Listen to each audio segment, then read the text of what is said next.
আজই ডাউনলোড করুন আর এনজয় করুন আপনার পছন্দের শো। তুমি আমার কোন পরীক্ষা নিচ্ছ? তুমি আমার কোথায় ফেললে? এখন আমি কি করবো? শোনাবো না। যদি প্রমাণ হয় তবে এই কাজ করেছে, লড়াই আমি লড়বো আর প্রতাপকে শাস্তি দেব, দেবই। তুমি প্রমাণের আশায় বসে আছো দাদামণি? তাছাড়া আমাকে বিচার দেবে না তুমি? কি গো দাদামণি, কথার উত্তর দাও, দেবে না? কি করবো আমি? বল বল না, কি করবো? কি চাস তুই? বল নিজের মুখে কি চাস? এই গোটা বাড়িটা জ্বালিয়ে দি, সবাই দাও দাও করে জ্বলুক। তোর নিজের বোন, তোর ভালো লাগবে ও যখন জ্বলবে আগুনে? আমার এক বোনের স্বামী হত্যার প্রতিশোধ নিতে গিয়ে আমি আরেক বোনকে ওকে আগুনে জ্বালিয়ে দেবো? বল, এটা তুই চাস রত্না? কেন বুঝতে পারছিস না রত্না? বোঝ। সকলে দাদামণি। দাদামণি, তুমি ভুবনপুরের প্রেসিডেন্ট, তাই তো? হ্যাঁ, তাহলে বলে দাও সকলকে, বলে দাও সকলকে যে রায়বাড়িকে এক ঘরে করে দিতে।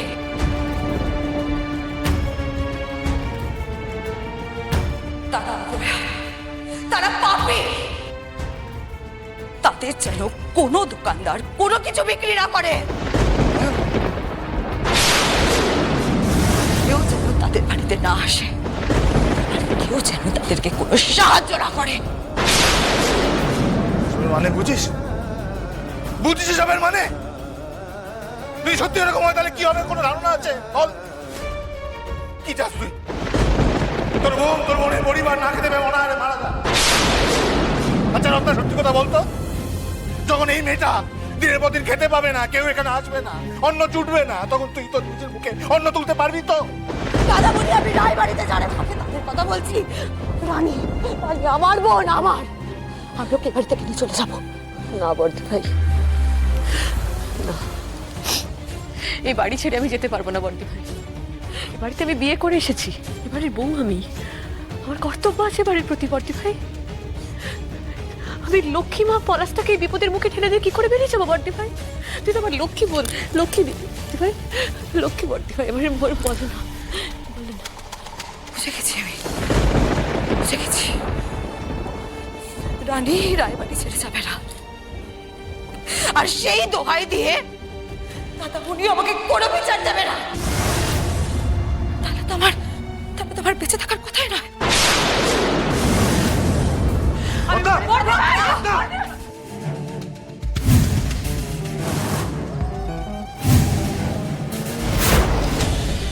না রত্না, না, এরকম করতে পারিস না তুই।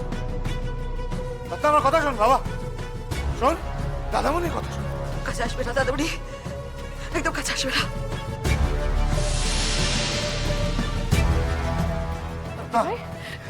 লক্ষ্মী দিদি আমার, শোন শোন শোন, বর্দি ভাই, বর্দি ভাই, শোনা বোন আমার, লক্ষ্মী দিদি আমার, তোর বদলা প্রতাপের সাথে তো? তুই আমাকে জানিয়ে দে, আমি প্রতাপের ধর্মসাক্ষী করা স্ত্রী। তুই আমাকে জানিয়ে দে, ওর অর্ধাঙ্গিনী আমি, ওর সমস্ত কিছু অর্ধেক আমার, ওর পাপ পুণ্য সব কিছু তুই আমাকে জানিয়ে দে। ওদেরকে ছেড়ে দে, বাকি সবাইকে ছেড়ে দে বর্দি ভাই। সোজা সোজা বলছি, সোজা আগুন দিয়ে দেবো, আগুন দিয়ে দেবো এই জায়গায়। সোজা সোজা বলছি, সোজা সোজা।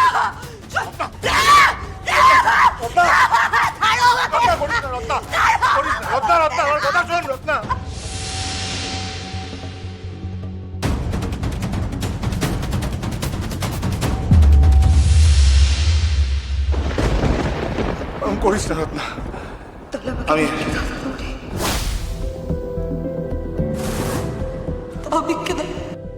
তোমার একমাত্র একমাত্র একমাত্র বিধবা বোন তোমার কাছে ভিক্ষে চাইছে দাদামণি, বিচারের ভিক্ষে। তুমি তো এই গ্রামের প্রেসিডেন্ট, বলো পারবে না আমাকে বিচার দিতে?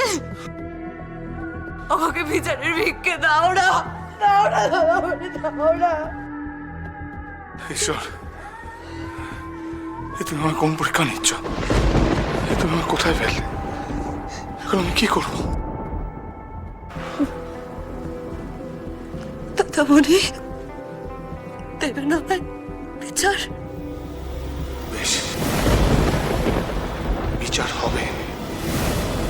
তুই বিচার পাবি রত্না।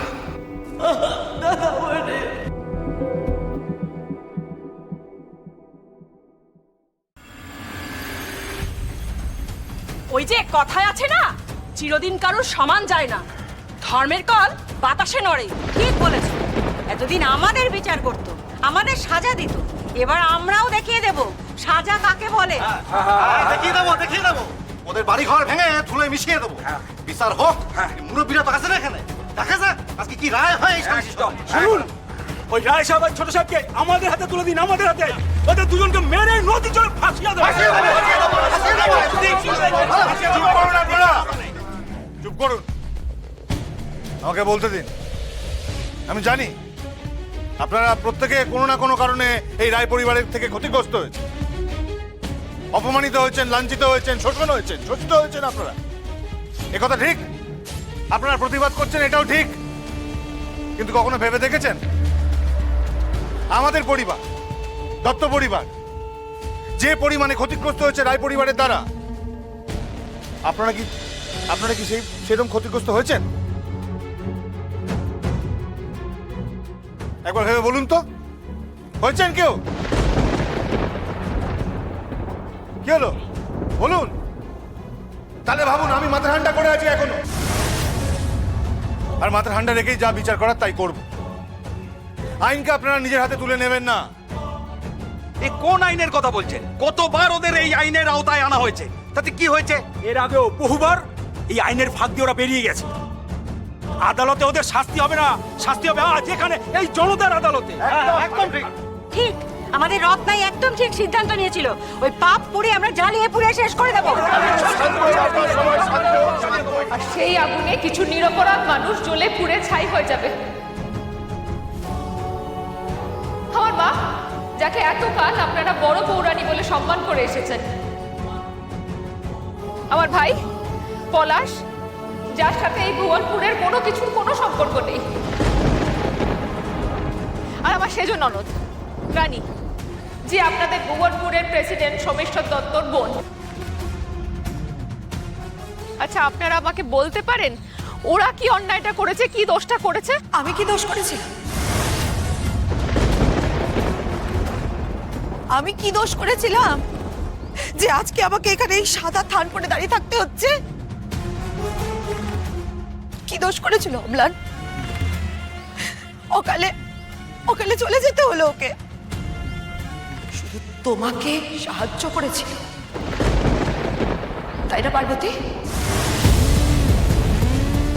তুমি দত্তবাড়ির বউ, দত্তবাড়ির কোনো একজনের ভুলের সাজা যদি সবাইকে ভোগ করতে হয়, তাহলে রায়বাড়ির ক্ষেত্রেও একই জিনিস হবে।